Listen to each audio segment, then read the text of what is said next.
Hello friends. आज मैं आपके लिए लाया हूँ practice questions of ICSC geography. इससे आपको अपने एग्जाम में बहुत हेल्प मिलेगा। सो स्टार्ट करते हैं। फर्स्ट क्वेश्चन जो है, what does the black line in 4812 indicate. So 48 यहाँ पे है और 12 यहाँ पे, यानी 48 और 12, तो ये वाले बॉक्स का बात हो रहा है यहाँ पे। इसमें ब्लैक लाइंस, यानी ये जो ब्लैक लाइंस है इसकी बात हो रही है, यहाँ पे इंडिकेट भी किया है। ओके, अगर आगे हम लोग फर्दर इसको जूम करके देखें तो यहाँ पे क्लियर देख सकते हैं इस ब्लैक लाइन की बात हो रही है। तो ये क्या इंडिकेट कर रहा है? जनरली इस तरह का ब्लैक लाइंस या ब्लू लाइंस रिवर या स्ट्रीम इंडिकेट करता है। ठीक है, तो ब्लू तो नहीं है, ये ब्लैक है, तो ऑफकोर्स ये भी स्ट्रीम ही इंडिकेट कर रहा है। सो आंसर में देखते हैं, ऑप्शंस में दिया seasonal stream, contour, cart track, dry line. तो कॉन्टूर तो है नहीं, ये कॉन्टूर ब्राउन लाइंस होता है, और कार्ट ट्रैक भी नहीं है। ये एक सीजनल स्ट्रीम बता रहा है। ब्लैक है मतलब ये सूख भी जाता है और फिर जब सीजन रहता है तो पानी भी रहता है इसमें। ब्लू रहने से वो पेरिनियल होता है जिसमें हमेशा पानी रहता है। तो यहाँ ये ब्लैक लाइन है, तो seasonal stream is the correct answer. Next question, what does the brown line in grid square 4927 indicate? So 4927 यानी यहाँ पे हमारे पास 49 और ये वाला हमारा 27 इधर से आ रहा है, तो ये हो गया। इसमें ब्राउन लाइंस क्या इंडिकेट कर रहा है? अब यहाँ देखने में तो ये एक ब्राउन लाइन लग रहा है, बट यहाँ क्वेश्चन जो पूछा है वो थोड़ा और डिटेल में पूछा है। मैं थोड़ा जूम करके देखते हैं, क्योंकि यहाँ पे अगर हम लोग देखें तो यहाँ कुछ और बता रहा है लाइंस, मतलब इसको सेपरेट करके दिखा रहा है यहाँ पे। तो ये कुछ ऐसा लाइंस बता रहा है, पर वैसा लाइंस यहाँ दिख नहीं रहा है। इसको जूम करते हैं तो यहाँ पे आप देखेंगे कि ये छोटा सा कुछ लिखा हुआ है 260 और 200 समथिंग। ये इस बहुत हल्के लाइन से जो दिख रहा है इसकी बात कर रहा है।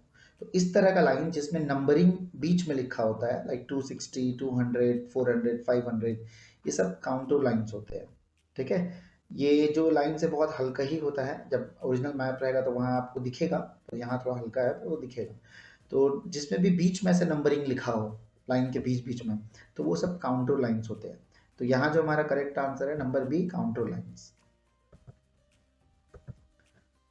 थर्ड में चलते हैं, the direction of Amarapura from Dantarai is. So Amarapura यहाँ पे है, अमरापुरा, ओके, और ये रहा दंतराई। तो फ्रॉम दंतराई मतलब आप यहाँ पे खड़े होंगे और इस साइड देखेंगे तो क्या डायरेक्शन होगा? जैसे कि यहाँ पे क्लियरली दिख रहा है ये दंतराई है और ये अमरापुरा। तो यहाँ पे खड़े रहेंगे हम, इस पोजीशन पे रहेंगे यहाँ पे, इस जगह पे, और यहाँ से हम इधर देखेंगे तो क्या डायरेक्शन होगा? देखते हैं डायरेक्शन का। जो 8 कार्डिनल पॉइंट्स हमारे पास, ये है 8 कार्डिनल पॉइंट्स। तो ये पोजीशन को आप बोल सकते हैं अभी साउथ ईस्ट, ये साउथ ईस्ट पोजीशन पे है। तो यहाँ से जब हम इधर देखेंगे तो ये नॉर्थ वेस्ट दिखेगा। ओके, नॉर्थ वेस्ट दिखेगा, कुछ इस तरह से नॉर्थ वेस्ट दिखेगा, क्योंकि हमें दंतराई से देखना है। ओके, फ्रॉम के बाद जो रहता है वहां पे हम खड़े होकर देखते हैं। तो ये हमारा नॉर्थ वेस्ट डायरेक्शन इसका आंसर होगा। Okay, what is the feature in broken black lines in grid square 4932? सो 4932 मतलब हमारा जो ग्रिड स्क्वायर है वो यहाँ है, ये वाला ग्रिड स्क्वायर का बात हो रहा है। और थोड़ा जूम कर लेते हैं, है ना। तो इसमें ब्रोकन पार्ट की बात कर रहा है, तो ये सब ब्रोकन लाइंस का सिंबल्स है। ये देख रहे हैं ये वाला, ये जितना इस तरह का पार्ट है सब ब्रोकन है। तो ये ब्रोकन लाइन एक्चुअली क्या बताता है? ये ब्रोकन ग्राउंड बताता है। ठीक है, जितना भी इस तरह का लाइंस है, कर्ली कर्ली ब्रोकन, ये सब ब्रोकन ग्राउंड बताता है। इससे ये भी पता चलता है कि यहाँ पे पानी सीजनल है, मतलब रेनफॉल सीजनल होगा। टाइम आने पे यहाँ बहुत गर्मी होता है, सूखा भी पड़ता है ना। पेरिनियल रेनफॉल नहीं है यहाँ पे। तो ये जो है हमारा ब्रोकन ग्राउंड का, फिलहाल इस क्वेश्चन के अकॉर्डिंग ब्रोकन ग्राउंड के बारे बता रहा है। ओके, तो D number is the correct answer. Next, what is the distance in kilometre between Awara and Marol as crow flies? कोई क्रो है जो फ्लाई करेगा अवारा अवारा और मरोल के बीच में। मैप का ये भी दिया हुआ है, स्केलिंग भी दिया हुआ है। तो हम लोग पहले देख लेते हैं अवारा और मरोल कहाँ पे है हमारा। ये रहा अवारा और ये रहा मरोल, तो इसके बीच का डिस्टेंस की बात कर रहा है। तो इन दोनों पार्ट में जो बीच का डिस्टेंस है, तो ये पर्टिकुलर ऐसा लाइन यहाँ पे है। वैसे तो क्रो जब फ्लाई करेगा तो वो इस लाइन पे फ्लाई नहीं करेगा, फिर भी आप इससे नाप सकते हैं। ओके, लगभग आंसर सेम ही आता है। आप डायरेक्ट भी इसको नाप सकते हैं इस केस में जो क्वेश्चन है। ऐसे जनरली वहाँ पे रोडवेज नापने बोलता है तो फिर हम लोग एकदम एज इट इज ऐसे एक थ्रेड लेकर के यहाँ से बैठा करके पूरा एकदम ऐसे धीरे धीरे ऐसे करके प्रॉपरली नापना पड़ेगा। पर अगर हम अभी डायरेक्ट एक सीधा थ्रेड भी रखेंगे तो भी आंसर में ज़्यादा कोई डिफरेंस नहीं आएगा। ठीक है, सो ये क्योंकि क्रो जो फ्लाई करेगा वो तो स्ट्रेट जाएगा, तो इसको सीधा भी नाप सकते हैं आप। ओवरऑल यहाँ पे जो कैलकुलेशन होगा वो मैं आपको दिखा दे रहा हूँ, क्योंकि 2 सेंटीमीटर 1 किलोमीटर के बराबर है। तो जो मैप में दिया ही है 2 सेंटीमीटर मतलब 1 किलोमीटर। सो 1 सेंटीमीटर मतलब 0.5 यानी कि हाफ किलोमीटर। 2 सेंटीमीटर का 1 किलोमीटर है तो 1 सेंटीमीटर मतलब हाफ किलोमीटर। अब जब आप इसको कैलकुलेट करेंगे डायरेक्ट लेकर के या ऐसे भी नापेंगे तो अराउंड 4.5 सेंटीमीटर आएगा। ये अप्रोक्सीमेट आंसर इसमें करेक्ट रहता है। ठीक है, तो अराउंड 4.5 सेंटीमीटर इसमें आपको मिल जाएगा। और उसके बाद इसको आप जब 4.5 सेंटीमीटर को 1 सेंटीमीटर के वैल्यू से मल्टीप्लाई करेंगे, तो जैसे 1 सेंटीमीटर का वैल्यू हमारा 0.5 किलोमीटर है, इससे जब हम 0.5 को 4.5 से मल्टीप्लाई किए, क्यों किए? क्योंकि 1 सेंटीमीटर का किलोमीटर में क्या वैल्यू है? 0.5, और हमको चाहिए कितना का? 4.5 का आंसर चाहिए। तो 4.5 को 1 के वैल्यू से यानी कि 0.5 से मल्टीप्लाई करेंगे तो मिलेगा 2.25 किलोमीटर। तो ये किलोमीटर में आ गया, तो ये इसका डिस्टेंस है। ओके, तो यहाँ answer number C is the correct answer. Okay, next देखते हैं। What does the term causeway mean in grid square 4723? तो 4723 ये रहा हमारा 47 और 23 यहाँ रहा, तो ये रहा यहाँ कॉजवे। वैसे तो ये बस एक रेफरेंस के लिए दिया है, पर कॉजवे का मतलब हमेशा सेम ही होता है, वो आपको याद रखना है। ठीक है, कॉजवे का मतलब होता है a raised platform across a stream. Stream के ऊपर एक प्लेटफॉर्म बना हुआ जिससे कोई जा सकता है, पार कर सकता है, जस्ट लाइक अ ब्रिज। ओके, तो ये कॉजवे की बात कर रहा है। ओके, तो कॉजवे मीन्स आंसर बी यहाँ पे होगा। इसका डेफिनेशन आप जनरली याद रखिए, it's better. Okay, Number 7. The broken line in red in grid square 6812 and 6913. तो 68 यहाँ है और 12 यहाँ है, मतलब ये वाला, और 69 ये वाला है और 13 ये वाला है, ये वाला। तो यहाँ से ब्रोकन लाइन, सब आप देखेंगे यहाँ धीरे धीरे से ब्रोक करते हुए लाइन जा रहा है, इसको अलग से यहाँ पे भी दिखाया गया है। ये लाइन्स यहाँ पे अलग से भी दिखाया गया है। तो ये ब्रोकन लाइन हमें क्या बताता है, ये पूछा गया है। So the correct answer is a pack track. तो ये हमें एक पैक ट्रैक बता रहा है, ये इस तरह का डैशेस वाला लाइन। ओके, और कार्ट ट्रैक में जो होता है वो एक सीधा लाइन होता है, उसमें डैशेस नहीं होता। डैशेस होगा तो वो पैक ट्रैक में चला जाएगा। ओके, द टर्म डिगी इन ग्रिड स्क्वायर 6226। 6226 में डिगी मतलब क्या है? अगेन ये डिगी एक टर्म है जो हर बार इसका मतलब फिक्स ही होता है। जैसे अभी ये यहाँ पे बात कर रहा है इस पोजीशन पे, ये वाला जो डिगी यहाँ लिखा है ना, इसकी बात कर रहा है डिगी का। तो यहाँ पे इस टर्म का क्या मतलब है? तो टर्म का मतलब हमेशा सेम ही रहता है इसमें। ओके, तो इस टर्म का जो मतलब है डिगी का, a tank which is used for collection of water. Fix मतलब है, a tank which is used for collection of water. तो ये एक टैंक है जो यूज होता है कलेक्शन ऑफ वाटर के लिए। तो यहाँ पे गिवन आंसर है answer B. Next, in grid square 6827, the double dotted lines means 6827। 68 यहाँ पे है और 27 यहाँ पे है, तो ये रहा 6827, ये इसका मीटिंग पॉइंट है। इसमें डबल डॉटेड लाइंस देखते हैं, डबल डॉटेड लाइंस क्या बता रहा है। ये रहा डबल डॉटेड लाइंस, ये वाला। यहाँ लिखा भी है फायर लाइन। अब फायर लाइन क्या होता है? फायर लाइन एक्चुअली क्या होता है, जब कहीं किसी फॉरेस्ट में फायर लग जाता है या फिर कोई संभावना भी होता है लगने का, तो बीच में कुछ ट्रीज को काट दिया जाता है एक लाइन से, ताकि अगर एक साइड फायर लगे तो दूसरे तरफ फायर आ ना पाए। बीच में कुछ ट्रीज को काट देते हैं, तो ये प्रोटेक्ट करता है बाकी जंगल को फायर से। तो ये फायर लाइन ऑलरेडी मैप में लिखा होता है। तो यहाँ पे क्लियर इसका आंसर होगा a clearing made in forest to prevent spread of fire called fire line. तो ये भी एक डेफिनेशन है जो आपको याद रखना है, simple. Okay, number 10, what does the number 158 in grid square 2189 indicate? तो 2189 पे 21 यहाँ पे है और 89 यहाँ पे है, तो यहीं पे, तो ये स्क्वायर की बात हो रही है। 158 क्या इंडिकेट कर रहा है? वैसे तो ये 158 जो लगा है वो पहले हमें ये देखना, जब भी नंबर लगा होता है तो हमें देखना होता है उसके बगल में क्या है, किस चीज़ पे नंबर लगा है। तो ये ट्री पे लगा है, ये ट्री है। यहाँ पे ग्रीन नहीं है, ग्रीन होता तो ये नॉर्मल ट्री होता, फिलहाल ये व्हाइट ट्री है। व्हाइट ट्री का मतलब होता है सर्वे ट्री, मतलब इसको सर्वे किया जा चुका है, ठीक है। तो और ये 158 क्या बता रहा है, जनरली जितना भी इस तरह के नंबर्स है जो किसी पॉइंट पे लगे होते हैं, डॉट पे, ट्राइंगल पे, ट्री पे, ये सब हाइट बताते हैं, ठीक है, above the sea level, sea level से ऊपर के हाइट बताते हैं। तो यहाँ ऑप्शन देखेंगे, स्पॉट हाइट बोल रहे हैं, ये स्पॉट हाइट नहीं है, स्पॉट हाइट में डॉट होता है। Height of survey tree above sea level, देखने में ये भी लग रहा है कि एकदम करेक्ट है, लेकिन ये करेक्ट नहीं है। हमें यहाँ अप्रोप्रिएट आंसर देना है, मोस्ट अप्रोप्रिएट। जब भी ऑब्जेक्ट द करेक्ट की बात होती है तो मोस्ट अप्रोप्रिएट, तो मोस्ट अप्रोप्रिएट सी नंबर है। अ प्रोमिनेंट सर्वे पॉइंट, मतलब ये सर्वे हो चुका है, सर्वे पॉइंट शोन एज सर्वे ट्री, मतलब एक पॉइंट है जहाँ सर्वे होना है या हो चुका है, और ये ट्री का सर्वे हो चुका है, तो survey tree at height of 150 metre above the sea level. तो ये at height of 150 metre of the sea level पूरा क्लियर यहाँ लिखा है, ये पार्ट यहाँ भी लिखा था। और ये प्रोमिनेंट सर्वे, मतलब कि ये जो एरिया है ये प्रोमिनेंट एरिया है जो मार्क किया गया है सर्वे के लिए, तो ये मोस्ट अप्रोप्रिएट आंसर है। ओके, तो number C is the correct answer. Generally अगर लिखने की बात आएगी तो आप इन दोनों में से नंबर बी और सी में से कुछ भी लिखोगे, दोनों करेक्ट ही बात बता रहा है, लेकिन यहाँ क्योंकि दोनों ऑप्शन है तो बेस्ट ऑप्शन को हम सिलेक्ट करेंगे। ओके, तो 158 सर्वे ट्री बता रहा है, उसका हाइट भी बता रहा है 158 metre above the sea level. 11 number, state any two means of communication in grid square 4485। Communication का मीन्स, कम्युनिकेशन का मीन्स यहाँ कैसे दिखेगा, कम्युनिकेशन मतलब यहाँ ट्रांसपोर्ट का मीन्स पूछा जा रहा है सिंपल में, ठीक है।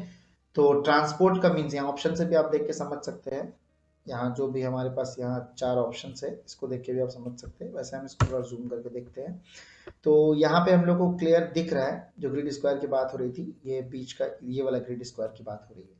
ओके, तो इस ग्रिड स्क्वायर में हमारे पास ये एक दिख रहा है लाइन, ये रेलवे लाइन है, ठीक है, ये क्लियर रेलवे लाइन का सिंबल है, ये आपको ध्यान रखना है, ये रेलवे लाइन है।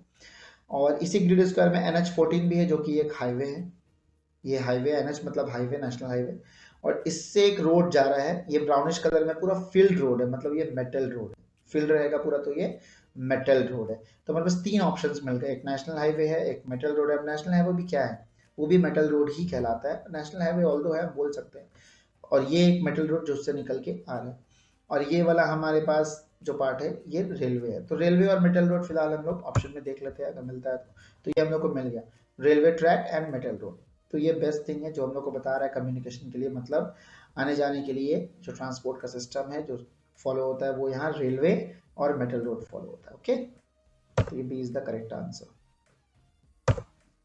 नेक्स्ट बोला है what is mean by BM, BM मतलब बेंचमार्क, ये सीधा याद रखना है। 2 to 4 in the grid square 4485, 4485, ये रहा 44 और ये रहा 85, मतलब यहाँ पे इसमें यहाँ बड़ा सा लिखा है BM 2 to 4, ठीक है, BM 2 to 4। तो ये हमें क्या बता रहा है, ये एक बेंचमार्क है, ठीक है। और बेंचमार्क हमें क्या बताता है वो देख लीजिए, क्लियर दिया है, बेंचमार्क का डिस्क्रिप्शन आपको याद रखना है। Cut on a rock wall और building showing the height of that mark above sea level. तो यहाँ जो भी मार्क के साथ वैल्यू होता है ये अबव सी लेवल का हाइट बताता है। ऐसा जब भी वैल्यू लिखा होगा वो सब अबव सी लेवल का ही हाइट बताता है, तो ये तो फिक्स लाइन है कि above height above the sea level. But benchmark का मतलब क्या होता है, इसको हम लोग कहीं पे मार्क देते हैं, जैसे कि रॉक में लिख करके या बिल्डिंग के पार्ट में लिख करके, ऐसे गाड़ के जिसको लिखते हैं ना हम लोग इंग्रेव करके, वैसा कुछ ये बताता है बेंचमार्क, ठीक है। तो ये हुआ बेंचमार्क, तो डेफिनेशन इसका दिमाग में रखना है आपको। Next 13, which drainage pattern is seen in grid square 3893। सो हमारे पास ये रहा 38 और ये रहा 93, तो ये 93 यहाँ वाला लाइन को बोल रहा है, 38 इसको बोल रहा है, तो ये हमारा ये स्क्वायर हो गया। ओके, तो इसमें हमें पूछा है कि ड्रेनेज पैटर्न कौन सा है, हमारे पास रेडियल एक होता है, डेंड्रिक, ट्रेलिस्ट, ये सब मैंने एक्सप्लेन किया है, अपने प्रीवियस वीडियो में जाकर देख सकते हैं, ड्रेनेज पैटर्न के बारे में मैंने उसमें एक्सप्लेन किया है। तो यहाँ भी थोड़ा बहुत डिटेल्स हम लोग देख लेंगे क्या है ड्रेनेज पैटर्न के बारे में। तो ये रहा हमारा, इसको मैं जूम कर दिया हूँ, और ये कौन सा लाइन है इसको और मैं डिटेल्स में दिखाता हूँ आपको। तो ये रहा लाइन्स, ओके। तो ये एक मेन स्ट्रीम है, ओके। और इसमें से एक पतला सा स्ट्रीम निकल रहा है एक साइड पे, इस साइड भी निकल सकता है, यहाँ निकला नहीं है। तो इस तरह का चीज जहाँ पे एक मेन स्ट्रीम होता है और उसमें से कुछ पतले पतले स्ट्रीम्स निकलते हैं, पतले पतले स्ट्रीम्स निकलते हैं, यहाँ एक ही निकल रहा है, पर इस तरह का कुछ भी रहे जहाँ एक मेन स्ट्रीम है उसमें से पतले पतले स्ट्रीम निकल रहे थे, उसको टेरलेस बोलते हैं। ओके, ये टेरलाइज्ड या टेरलेस आप बोल सकते हो इसको। तो ये हमारा जो ऑप्शन है, option number C is the correct answer, टेरलाइज्ड। ओके, यहाँ पे और क्लियर इस पार्ट में भी दिखाया है, एक मेन स्ट्रीम है, यहाँ से बहुत सारे स्ट्रीम्स एक साइड निकल रहा है, तो मेन स्ट्रीम से जब निकलता है इस तरह से तो ये टेरलिस्ट होता है। Okay, which drainage pattern is seen in grid square 4196। तो ये रहा 41, ये रहा 96, तो ये वाला की बात कर रहा है। अगेन आप ध्यान से देखेंगे यहाँ पे तो एक मेन स्ट्रीम दिख रहा है, ये वाला थोड़ा डार्क है, बाकी पतले पतले कुछ स्ट्रीम्स निकल रहे हैं, तो ये फिर से क्या बता रहा है, टेरलाइज्ड बता रहा है। ओके, ये फिर से टेरलाइज्ड बता रहा है। नेक्स्ट में चलते हैं, which drainage pattern is seen in grid square 4085 and 4086। यहाँ देखते हैं, ये रहा 4085 इधर है, मीन्स ये वाला, और 86 4086, तो 4086 ये वाला, तो ये दोनों को मिला करके कौन सा ड्रेनेज पैटर्न है। सिर्फ ये वाला पूछता तो ये फिर से टेररिस्ट हो जाता, ठीक है, एक मेन स्ट्रीम से डिस्ट्रीब्यूट हो रहा है, लेकिन यहाँ पे ये दोनों की बात कर रहा है। तो थोड़ा जूम करके और डिटेल में इसको देखते हैं, तो हम लोग को इसका दोनों को जब हम देखेंगे तो ध्यान से ये पता चलेगा कि यहाँ से कुछ वाटर आ रहा है, यहाँ से कुछ वाटर आ रहा है, और ये सब बीच में कलेक्ट हो जा रहा है, खत्म हो जा रहा है, मतलब खत्म होना मीन्स ये बीच में कलेक्ट हो जा रहा है कहीं पे, ठीक है, ये स्ट्रीम्स खत्म हो जा रहे हैं यहाँ पे, इसका स्ट्रीम्स यहाँ खत्म हो रहा है, इसका यहाँ, क्योंकि यहाँ पे दोनों ग्रिड स्क्वायर का बात किया है, तो हम ये पूरा को देखना पड़ेगा, सिर्फ एक देखने से नहीं होगा, तो ये पूरा जो है बीच में एंड हो रहा है, तो इस तरह का कोई भी स्ट्रीम जो बीच में इस तरह से एंड होता हुआ दिखेगा वो रेडियल कहलाता है, सर्कुलर वे में रेडियल। ओके, सब तरफ से पानी इसमें आ रहा है, इधर से आ रहा है, इधर से आ रहा है, यहाँ से आ रहा है, इधर से भी आ रहा है, ऊपर से भी आ रहा है, और ये पूरा एरिया बीच में सभी स्ट्रीम्स बीच में एंड हो जा रहे हैं, तो ये हमारा जो हो जाता है रेडियल कहलाता है। Number C is the correct answer, radial. The blue lines in the main river indicates. अब यहाँ पे क्या है, ये जो मेन रिवर है ये बड़ा सा, इसमें एक पतला सा ब्लू लाइन है यहाँ पे, ये वाला, इसको और करेक्टली यहाँ दिखाया गया ब्लू लाइन्स है ना, तो ये क्या इंडिकेट कर रहा है, देखिए ये ब्लू लाइन्स जो है ये बेसिकली पहले इंडिकेट करता है पेरिनियल रिवर। पेरिनियल रिवर कहने का मतलब है जिसमें हमेशा थोड़ा पानी तो होता ही है, ठीक है, चाहे वहाँ मौसम पानी का हो या ना हो, पर थोड़ा पानी होता है, हमेशा पानी होता है, तो वो पेरिनियल रिवर को इंडिकेट कर रहा है। पर यहाँ हमें बेस्ट आंसर देना है, वैसे तो इसका आंसर ये दिख रहा है, लेकिन यहाँ हमें बेस्ट आंसर देना है। तो एक्चुअल में रिवर में जब ये पतला लाइन शो होता है तो उसको हम लोग थिन वाटर कैनाल बोलते हैं, मतलब रिवर के अंदर जब थिन वाटर कैनाल हो तो उसको पेरिनियल रिवर ही बोला जाता है। तो यहाँ पे थिन वाटर कैनाल इसका मोस्ट अप्रोप्रिएट आंसर है। ये जो पार्ट है, ये ब्लू लाइन, ये क्या बता रहा है, थिन वाटर कैनाल बता रहा है, और ये जो चैनल है थिन वाटर चैनल, इसके हेल्प से हम जान सकते हैं कि ये क्या है, पेरिनियल रिवर है। तो अगर क्वेश्चन आंसर्स में ये आए तो आप डायरेक्ट इसमें आप बता सकते हैं कि ये पेरिनियल रिवर बता रहा है, बट क्योंकि यहाँ ऑप्शंस है तो हम लोग को यहाँ मोस्ट अप्रोप्रिएट आंसर लिखना होगा, जिसका आंसर होगा अ थिन वाटर चैनल, ठीक है, तो ये थिन वाटर चैनल यहाँ से जा रहा है। ओके, तो C is the correct answer. What does the number 381 indicate in grid square 4388? तो ये रहा 43 और ये रहा 88, तो इसमें 381 क्या बता रहा है, 381 हमें बता रहा है, कैसे पता चलेगा क्या बता रहा है, बहुत ही सिंपल है, देखना यहाँ साइड पे भी अलग से दिखाया है, वैसे यहाँ भी आपको दिख रहा होगा, ये एक छोटा सा डॉट है यहाँ पे, इस पॉइंट पे, डॉट मतलब स्पॉट हाइट, तो पहले तो क्लियर हो गया ये स्पॉट हाइट बता रहा है, तो आंसर सी या डी में से कुछ होगा, ठीक है। अब प्रॉपर आंसर क्या है, spot height showing the height of particular point above sea level, और spot height showing the height of that place is 381। तो स्पॉट हाइट कहने का मतलब होता है वो पूरे एरिया का नहीं बताता है, वो सिर्फ उस पर्टिकुलर पॉइंट का बताता है, that means answer C is the correct answer. सिर्फ ये पर्टिकुलर पॉइंट जो है वो 381 metre above the sea level है, ठीक है, तो C is the correct answer. Next 18, what does triangular height 22, triangular का साइन है तो वो क्लियर ट्रायंगुलेटेड हाइट ही बोलते हैं इसको, 2284 इन ग्रिड स्क्वायर 2706 इंडिकेट। तो यहाँ पे 2706, 27 ये वाला है और 06 ये वाला, तो यहाँ पे ये क्या बता रहा है, ट्रायंगल बना है तो ट्रायंगुलेटेड हाइट बता रहा है, बहुत ही क्लियर है कि ये ट्रायंगुलेटेड हाइट बता रहा है, लेकिन ये फिल्ड नहीं है। ओके, तो अगर आप और जूम करके देखेंगे तो इसके अंदर ये पूरा खाली है, बट सिर्फ नॉर्मल सा ट्राइंगल बना है और ये हाइट बता रहा है। तो इसका जो करेक्ट आंसर हमारे पास आया, showing the height of point surveyed by triangulated method. अभी मैंने ट्रीज में ही बताया था, जब ये ट्रायंगल्स खाली रहेगा, व्हाइट पैच उसमें भरा होगा, दैट मीन्स कि वो सर्वेड है। उसी तरीके से जो ट्री जो होता है, जब वो व्हाइट व्हाइट ट्रीज होगा, दैट मीन्स कि वो सर्वेड है। जैसे कि यहाँ पे हम लोग देख सकते हैं ये वाला कुछ ट्रीज, हम लोग इसको थोड़ा सा जूम करके देखते हैं। यहाँ पे हमें कुछ सर्वेड ट्रीज नहीं है, तो ग्रीन ग्रीन ट्रीज है, ठीक है, ये ग्रीन ग्रीन है, तो ये सर्वेड नहीं है। सर्वेड वाला जो होगा एकदम व्हाइट व्हाइट होगा। ओके, तो यहाँ पे हम लोग का जो करेक्ट आंसर है that is B, triangulated height showing the height of the point surveyed by the triangulated method is 224, okay, meter. Okay, number 19, state the area of grid square 5121। सिर्फ 5121 का एरिया पूछा है, तो ये रहा 51 और ये रहा 21, मतलब ये वाले डब्बे का।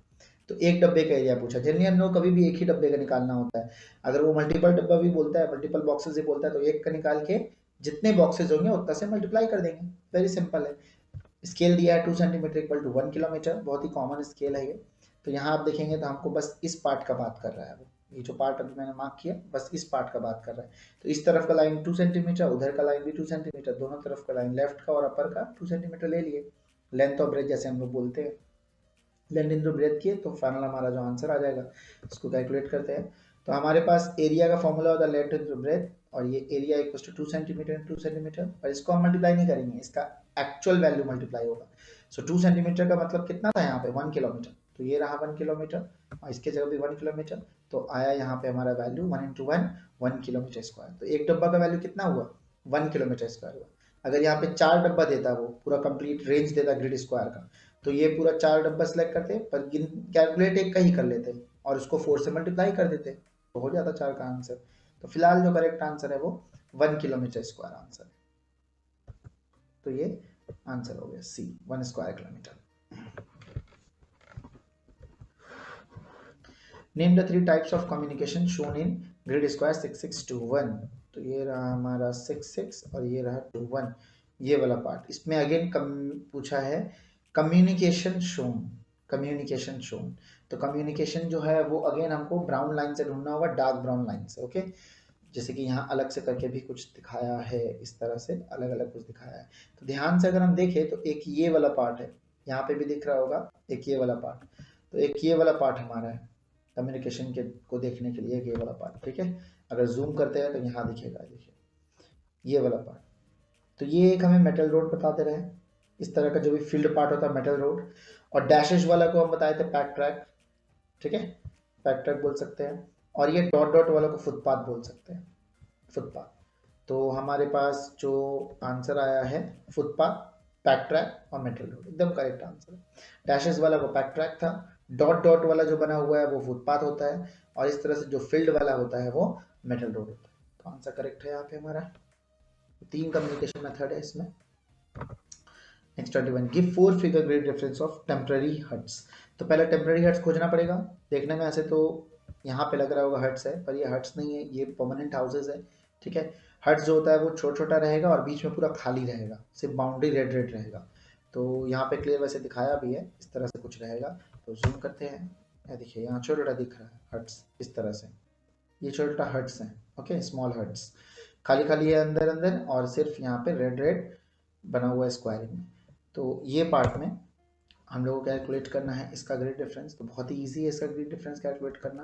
पहले लेफ्ट लाइन लेना है, ठीक है, लेफ्ट लाइन का वैल्यू कितना है, लेफ्ट लाइन का वैल्यू ये ऊपर से लेफ्ट लाइन मैंने ले लिया 40, ये 40 हो गया। फिर bottom line LB method simple use करिए, लेफ्ट लाइन बॉटम लाइन। तो इस ग्रिड स्क्वायर का लेफ्ट लाइन मैंने पहले यूज किया, मैं फिर से दिखा रहा हूँ, इस ग्रिड स्क्वायर का, ये पर्टिकुलर ग्रिड स्क्वायर का लेफ्ट लाइन मैंने यूज किया, लेफ्ट लाइन का वैल्यू 40, और बॉटम लाइन मतलब यहाँ पे 99 है, ये रहा बॉटम लाइन, तो 40 99, तो ये हमारा रहा करेक्ट आंसर। ओके, बहुत ही सिंपल है, 4 figure grid reference. Next 22, identify the type of settlement in the given extract. तो ये एक्सट्रैक्ट में सेटलमेंट कैसा है, तो बहुत ही सिंपल है इसमें सेटलमेंट को देखना।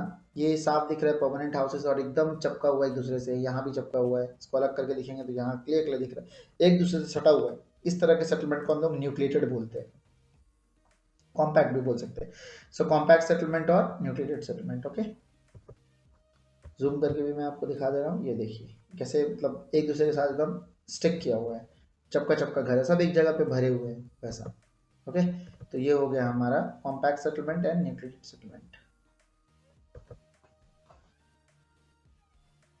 Next, identify the type of settlement in grid square 6223। तो 6223 यहाँ पे, यहाँ कोई भी हाउसेस एकदम सटा सटा नहीं बना हुआ है आपस में, सब दूर दूर है, एक रेड यहाँ है, एक रेड यहाँ है, एक यहाँ, तो इसको स्पार्स बोलते हैं। जब सब दूर दूर रहता है तो इसको स्पार्स सेटलमेंट बोलते हैं। तो स्पार्स मतलब स्कैटर्ड और डिस्पर्स्ड भी इसको बोल सकते हैं। ठीक है, स्कैटर्ड और dispersed is the correct answer. On which bank of river Sipu is Marol situated, give reason for your answer. तो ये बहुत ही सिंपल है, यहाँ पे ऑलरेडी एरो हमारे पास बना हुआ है। अगर आप देखें ये रहा हमारा एरो, तो एरो बता रहा है कि रिवर ऐसे जा रहा है इस तरह से, तो इसका स्टार्टिंग पॉइंट इधर होगा, क्योंकि रिवर जो है वो ऐसे फ्लो कर रहा है, तो स्टार्टिंग पॉइंट इधर होगा। तो हमें हमेशा माउथ के पास खड़ा होना, जहाँ रिवर का स्टार्टिंग पॉइंट है। तो यहाँ पे अगर हम खड़े होंगे और फेस इधर रखेंगे रिवर की तरफ, तो हम लोग उस टाइम पे जो मेरोल आएगा, ये रहा मेरोल, जो मेरोल आएगा वो लेफ्ट हैंड साइड आएगा। अगर हम यहाँ खड़े होते हैं, आप जस्ट इमेजिन करिए यहाँ खड़े हैं और रिवर इधर देख रहे हैं आप, तो उस टाइम पे आपके लेफ्ट हैंड में मेरोल आएगा। ओके, तो ये आंसर इसका लेफ्ट होना चाहिए। तो यहाँ बी में आंसर है left bank, as the arrow shows river is flowing from, बाकी डिस्क्रिप्शन दिया हुआ है from east towards south west. Okay, so left bank is the correct answer. तो ये तरीका है, हम लोग डायरेक्शन देख सकते हैं, एरो जनरली रिवर में दिया होता है, हाइट से भी डायरेक्शन देख सकते हैं, आगे हम लोग वो भी देखेंगे। What are the followings? Okay, the black vertical lines between Eastings 55 and 56. 55 and 56 की बात किया, 55 and 56 Eastings मतलब लॉन्ग लॉन्ग लाइन से, जो लंबे लंबे लाइन से, ओके, ऊपर से नीचे वर्टिकल्स। तो 55 and 56 के बीच में जो ब्लैक लाइन्स है, देखिए इस ब्लैक लाइन की बात हो रही थी। ओके, तो ये डार्क ब्लैक मैंने इसको कर दिया, पहले ये ऐसे पतला दिख रहा था, मैं इसको डार्क ब्लैक कर दिया हूँ। ये क्या है ये पूछा गया है। ओके, तो जनरली इस तरह का लाइंस के बारे में जब पूछेगा, तो ये तो मैप का एक छोटा सा पार्ट है, वो पूरा बड़ा सा मैप आपके पास होगा, और उसमें हर लाइन का जो डिग्री है, जितने भी लाइन है उसके डिग्री है वो लिखे होंगे ऊपर में एटलीस्ट या नीचे में। तो ये तो इतना पता चल रहा है कि ऊपर से नीचे जा रहा है, तो ये जो है लॉन्गिट्यूड है। इस तरह के जो ब्लैक लाइन्स है वो क्या है, लॉन्गिट्यूड्स है। ओके, लाइन ऑफ लॉन्गिट्यूड, ऊपर से नीचे जो जाता है वो लाइन ऑफ लॉन्गिट्यूड कहलाता है। पर डिग्री यहाँ पे नहीं मेंशन्ड है, लेकिन जो मैप होगा उसमें मेंशन होगा।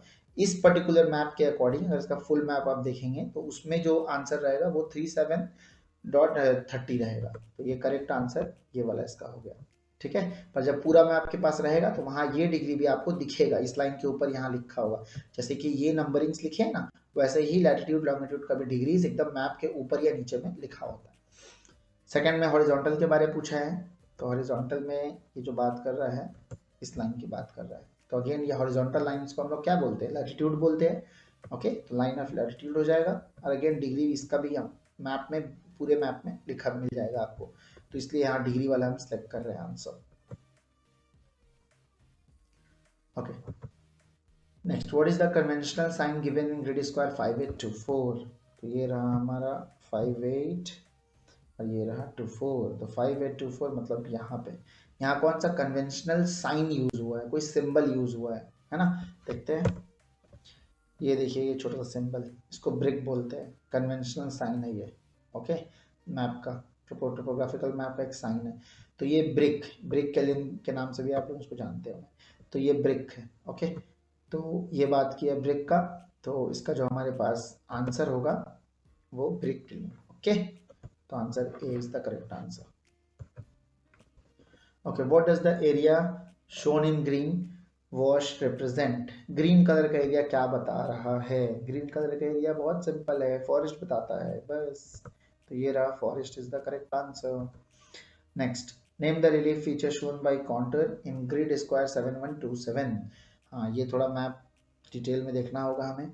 7127, तो 71 और ये रहा 27, तो यहाँ आ गया इस पॉइंट पे। यहाँ पे कॉन्टूर लाइंस क्या बता रही है, रिलीफ, ये थोड़ा डिफिकल्ट होता है खोजना, तो हमें थोड़ा ध्यान से देखना होगा। अगर आप यहाँ देखेंगे तो और अच्छे से गाढ़ा लाइंस यहाँ थोड़ा दिया है, यहाँ तो बहुत हल्का है। तो ये जो पतला पतला ब्राउन लाइंस है ना, ये सब काउंटर लाइंस है, घुमा घुमा एकदम पतला पतला ब्राउन लाइंस। जूम करते हैं, तो ये पतला पतला ब्राउन लाइंस जो है ये बता रहा है क्या, ये पूछा गया है। बहुत सिंपल है इसको जानना। जब भी लाइंस बहुत स्टिकी है, मतलब एक दूसरे के साथ बहुत चपके है, बीच में एकदम गैप कम है, आप देख सकते हैं एक एक लाइन कैसे एक दूसरे से चिपक रहा है, एक दूसरे के साथ ओवरलैपिंग हो जा रहा है, इतना हो जा रहा है एकदम। ऐसे तो ओवरलैप कभी ये करता नहीं है, लेकिन फिर भी ऐसा लग रहा है, टच हो रहा है, टच हो रहा है, एकदम एकदम क्लोज क्लोज है, बहुत क्लोज है सिंपल में बोले तो। जब बहुत क्लोज होता है तो उसको स्टीप बोलते हैं, ठीक है, स्टेप। अब यहाँ स्टेप का जो भी ऑप्शन मिल जाए हमें, लाइक स्टीप स्लोप है, ये स्लोप तो बोलते ही है वो, कोई भी ऊपर से नीचे का लाइन मतलब होता है, क्योंकि इस तरह का जो भी रिलीफ होता है ये माउंटेन वैली इस तरह का चीज बताता है ना, जहाँ पे लैंड इक्वल नहीं है, ऊपर से नीचे या नीचे से ऊपर दिख रहा है, तो ये स्टीप बात करेगा, क्योंकि यहाँ पे लाइंस बहुत क्लोज है, close to each other. Okay, तो answer B is the correct answer. Next देखते हैं, what type of the relief feature shown by the contour in grid square 4097। 4097 चलते हैं, इसमें दिया हुआ 4097, ये रहा, इसका बात हो रहा है। अब यहाँ पे गैप्स है, तो ये स्टीप नहीं है। स्टीप मतलब जो बहुत ढलाव, एकदम ढलाव, ठीक है, एकदम ढलाव को स्टीप बोलते हैं। तो ये जो है ये जेंटल है, ऊपर से नीचे आ रहा होगा लेकिन जेंटल है, मतलब कोई पैदल जा सकता है, गिरेगा नहीं, उस तरह का है, बहुत जेंटल, ढल एकदम धीरे से ऊपर नीचे हो रहा है, बहुत धीरे से ऊपर चढ़ रहा है, ठीक है, एकदम जेंटल माउंटेन है। तो लाइंस जो है वो गैपिंग में है, तो गैपिंग से क्या पता चलता है, जेंटल स्लोप। और एकदम लाइंस जो क्लोज क्लोज रहेंगे तो क्या पता चलेगा, उसमें पता चलेगा कि वो स्टीप है। ओके, तो correct answer is P. P is the correct answer, gentle slope. What are the following in the given extract? Yellow wash. Yellow wash बहुत ही सिंपल है, कल्टिवेटेड लैंड बताता है, एकदम डिफॉल्ट, उसको याद रखना है। Next blue dots. Blue dots क्या बताएगा, ब्लू डॉट्स बताता है पेरिनियल लाइन्ड वेल, हर बार नहीं पर यहाँ पे तो बता रहा है, इस तरह के सर्कल सर्कल ब्लू डॉट्स रहेंगे तो वो पेरिनियल लाइन्ड वेल्स है।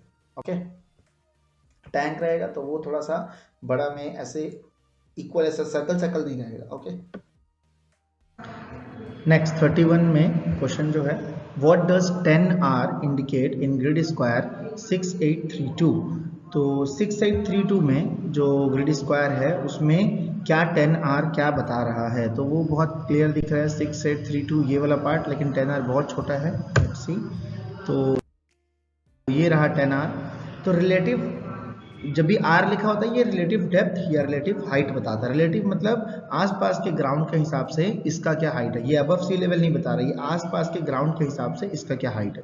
तो ये किसके बारे में बात कर रहा है, तो यहाँ पे इसके ठीक बगल में देखेंगे तो ये पूरा एक पानी का एरिया है जो बाउंड्री किया हुआ है। ओके, और जो बाउंड्री किया हुआ है और एक छोटा छोटा यहाँ पे लाइंस दिया है एकदम ब्लैक टीथ के जैसा, ये एम्बार्कमेंट बताता है। तो मतलब ये एक बाउंड्री मैनमेड है और ये एम्बार्कमेंट क्रिएट किया गया। एम्बार्कमेंट मतलब जैसे कि कुआं के बगल में जो अलग से हम लोग क्रिएट कर देते हैं, जैसे कुआं है उसका बाउंड्री क्रिएट करके उसे उठा देते हैं, तो वो उठा हुआ एरिया को एम्बार्कमेंट बोलते हैं। तो ये एम्बार्कमेंट है, ठीक है। 10R रिलेटिव, अब ये क्योंकि एम्बार्कमेंट उठा हुआ है तो ये रिलेटिव हाइट बताएगा, डेप्थ नहीं, रिलेटिव हाइट। अब ये बाहर लिखा है इसलिए एम्बार्कमेंट की बात कर रहा है, अगर अंदर होता तो इसका डेप्थ बताता। तो फिलहाल ये 10R एम्बार्कमेंट के ठीक बगल में लिखा है, तो ये क्या हो गया हमारा, रिलेटिव हाइट बता रहा है। आसपास के ग्राउंड के हिसाब से इसका हाइट 10 ऊपर है, 10 यूनिट ऊपर है। ओके, तो इसका आंसर जो हमारे पास आ रहा है that is second one. 10R means that the relative height, इसमें देखिए खाली हाइट लिखा है, इसमें रिलेटिव हाइट है। Relative height of the embankment of the perennial artificial tank is 10 metre. तो मीटर में ये बता रहा है आंसर, तो ये हमारा आंसर हो गया। Next question 32, what is the direction of Banas river, give reason for your answer other than arrow being shown. तो बहुत ही क्लियर है, एरो यहाँ दिया हुआ है तो डायरेक्शन यही है इसका, ऐसे ही डायरेक्शन है, लेकिन ये डायरेक्शन जो है इसको क्या बोलेंगे, तो डायरेक्शन से देख लेते हैं हम लोग कार्डिनल पॉइंट से। तो इस तरह के डायरेक्शन इससे मैच कर रहे हैं, north east to south west, ऐसे जा रहा है north east to south west. Okay, now बोल रहे हैं कि कोई अदर रीजन दीजिए जिससे ये जस्टिफाई हो। सो अदर रीजन जैसे कि पानी हमेशा ऊपर से नीचे जाता है, तो यहाँ अगर हम देखेंगे ऊपर में इस साइड से बह रहा है तो ये हाइट होगा और ये लो होना चाहिए। तो यहाँ पे 166 हाइट दिया है ठीक रिवर के बगल में, और यहाँ पे 138 लिखा है, मतलब ये ज़्यादा हाइट है ये कम हाइट है। तो यहाँ से पानी ऐसे जाएगा, हमेशा ज़्यादा हाइट से कम हाइट में पानी जाता है, तो it mean C is the correct answer. तो ये हो गया हमारा 160 138 यहाँ मेंशन भी है, north east to south west जा रहा है। Okay, next 33, what does 3R indicate in grid square 56? 18। तो ये रहा हमारा 5 6 और ये रहा हमारा 18 इधर। तो इसमें बात कर रहा है 3R की। लेट्स सी, ये रहा 3R। तो अगेन 3R जो है इस बार अंदर लिखा है, और ये जो डायग्राम है इससे मतलब इसको देख करके लग रहा है ये ड्राई टैंक है, ओके, सूखा टैंक है, ब्लू नहीं है इसमें। तो 3R इसमें लिखा है। अगेन ये रिलेटिव बताएगा, R है तो रिलेटिव पॉइंट्स बताता है ये। तो इसका जो करेक्ट आंसर हमारे पास होना चाहिए 3R means relative height of dry tank is 3 metre. तो ये टैंक का हाइट बता रहा है, टैंक है ना तो इसका हाइट रहेगा, तो टैंक का हाइट बताएगा 3R, मतलब रिलेटिवली हाइट है, आसपास की ग्राउंड से 3 मीटर हाई है ये, ओके। तो ये इसका करेक्ट आंसर हुआ। नेक्स्ट 34, एक्वाडक्ट इन ग्रिड स्क्वायर 2201। तो एक्वाडक्ट बहुत ही सिंपल चीज़ है, इसका डेफिनेशन आपको ऐसे भी याद रखना है। वैसे एक्वाडक्ट यहाँ पे लिखा है, ग्रिड स्क्वायर में जाएंगे तो ये रहा इसका ग्रिड स्क्वायर। तो यहाँ बहुत सारा एक्वाडक्ट लिखा है। ये एक आर्टिफिशियल डक्ट होता है, एक जगह से दूसरे जगह पानी को पहुँचाता है। तो ये हुआ artificial channel for conveying water typically in form of bridge across a valley. तो ये डेफिनेशन आपको वैसे भी याद रखना है। नेक्स्ट में दिया है given map एस्ट्रैक्ट receive seasonal rainfall because of broken ground. अब सीजनल रेनफॉल, ये पहले ही मैंने बताया, सीजनल रेनफॉल का मतलब हुआ कि जो सीजन में खाली पानी गिरता है, बाकी टाइम सूखा पड़ता है। तो सूखा पड़ने की वजह से वहाँ ग्राउंड जो है वो फट जाता है। तो यहाँ बहुत सारा ब्रोकन ग्राउंड दिख रहा है, ये पूरा ब्रोकन ग्राउंड का सिंबल्स है, डैशेज डैशेज जो होता है ना, वाइट वाइट डैशेज, साथ में ब्लैक ब्लैक डैशेज है, वाइट एरिया पे पैचेस टाइप बना हुआ, तो ये ब्रोकन ग्राउंड है। तो answer is broken ground. Next में कि 4 figure grade difference of causeway, ये बहुत ही आसान है। कॉजवे यहाँ रहा, इसका 4 फिगर ग्रेड डिफरेंस मतलब एलबी मेथड यूज करेंगे। लेफ्ट, तो लेफ्ट लाइन 67 है, बॉटम लाइन 33 है, तो 67 33 answer. Next 36, what is the occupation of people other than farming? Grid square 5723 and 5724। तो 5723 मतलब यहाँ पे और 5724 मतलब यहाँ पे। तो ये पूरे एरिया पे क्या होता है फार्मिंग के अलावा? येलो पैच से बना हुआ है तो फार्मिंग तो होता ही है, लेकिन इसके अलावा क्या होता है? Let's see. अच्छा, यहाँ लिखा है कैनाल अंडर कंस्ट्रक्शन, तो मतलब यहाँ कंस्ट्रक्शन जो हो रहा है कौन बना रहा होगा? वहाँ के लोकल लोग ही बना रहे होंगे। तो ये काम भी यहाँ पे हो रहा है, कैनाल अंडर कंस्ट्रक्शन लिखा हुआ है, तो बस यही इसका आंसर है। Working on canal construction site, farming के अलावा ये भी काम यहाँ पे होता है। तो ये मैंने आपको कुछ प्रैक्टिस क्वेश्चंस करवा दिए जो कि बहुत ही इंपॉर्टेंट है। इसी टाइप के क्वेश्चन आपके टॉपोग्राफिकल शीट्स में आएंगे। तो ये होपफुली आपको समझ में आया हो।